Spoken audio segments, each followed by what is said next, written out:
сөз президенттин жана министрлер кабинетинин Конституциялык сотундагы туруктуу өкүлү Алмазбек Табылдиевичке берилет.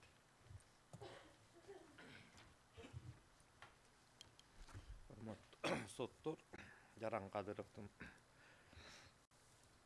шайлоо күрөсүн төккөндүгүн ырастачуу документ деген сөздөр менен баяндалган Кыргыз Республикасынын президентин жана Кыргыз Республикасынын Жогорку Кеңешинин депутаттарын шайлоо жөнүндө Кыргыз Республикасынын конституциялык мыйзамдын 61 беренесинин 3-бөлүгүнүн жана 61 беренесинин 3-бөлүгүнүн Кыргыз Республикасынын конституциясынын 2-беренесинин 3-бөлүгүнө 24-беренесинин 1-бөлүгүнө 37-беренесинин 1-3 бөлүктөрүнө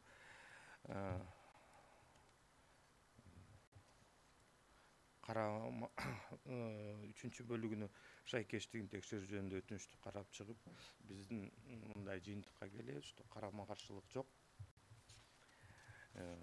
Кагаз түрүндө биз жазып бергенбиз. Бул жерде жанакы шайлоо күрөсү жөнүндө сөз болуп атат. Биздин оюбуз боюнча Борбордук шайлоо комиссиясынын шайлоо күрөсүн төккөндүгүн ырастачуу документи милдеттүү түрдө берүүнү караган ченемдер акылга сыярлык жана пропорционалдуу деп эсептейбиз. Бул шайлоо күрөсү шайлоо процессинин зарыл элементи болуп саналары жана анын негизги максаты талапкердин отчеттуулугуна дем берүү жана шайлоо процессинде кыянаттык кылууларга жол бербөө менен байланышкан. Конституциялык мыйзамдын 41 беренесинин 16-бөлүгүнүн 1-пунктуна ылайык ар бир мандаттуу шайлоо округу боюнча добуш берүүгө катышкан шайлоочулардын 5%-дан кем эмес добушун алгандарга шайлоо күрөсү кайтарылып берилет дейт. Мында шайлоонун эл аралык практикасын талдоо көрсөткөндөй, шайлоо күрөсү дүйнөдө активдүү колдонулууда.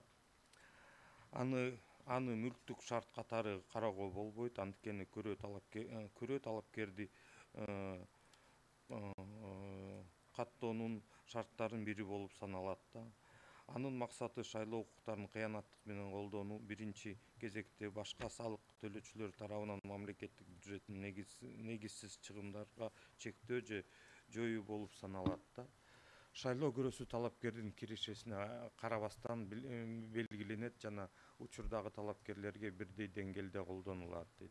Муну жарандын пассивдүү шайлоо укугун жана анын социалдык абалынын негизги чектөө катары кароого болбойт. Шайлоочулардын кызыкчылыгында мыйзам чыгаруу өзгөчө өбөгөлдөрү түзүүгө укуктуу. Шайлоо күрөсү белгилүү талапкердин конституциялык укуктарына буза албайт деп эсептейбиз. Ошону менен бирге талапкердин өздүк каражаттарына Борбордук шайлоо комиссиясынын атайын эсебине шайлоо күрөсүн төлөө милдеттүүлүгү жөнүндө ченемдик жобо Конституциясынын 2-беренесинин 3-бөлүгүнө тиешеси жок экендигин белгилей кетүү керек да. Анткени акырысында Кыргыз Республикасынын жарандары өз бийлигин түздөн-түз шайлоодо жана референдумдарда, ошондой эле Кыргыз Республикасынын Конституциясынын жана мыйзамдарын негизинде мамлекеттик органдар, жергиликтүү өз алдынча башкаруу органдар аркылуу жүзүгө ашыруу элдин бийлигинин принциби өнүккөн дейт.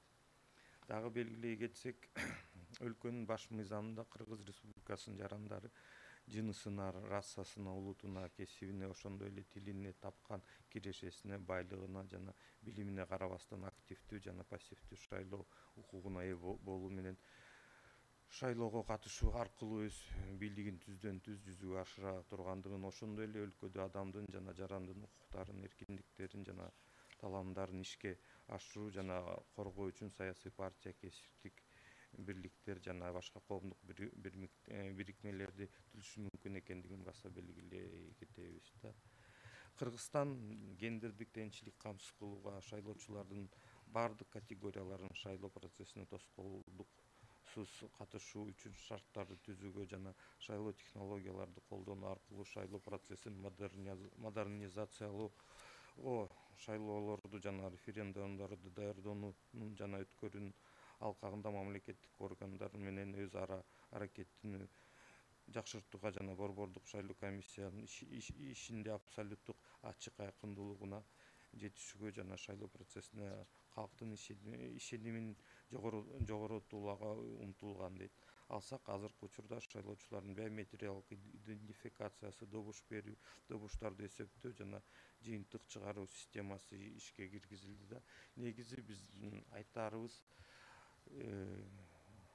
жанакы майы бар кишилердин жана күрөө шайлоо күрөөсү кандайча бир эме дискриминацияга алып келет деп эсептебейбиз да. Ошон үчүн аталган конституциялык мыйзамдын нормасы конституциябызга карама каршы келбейт деп эсептейбиз.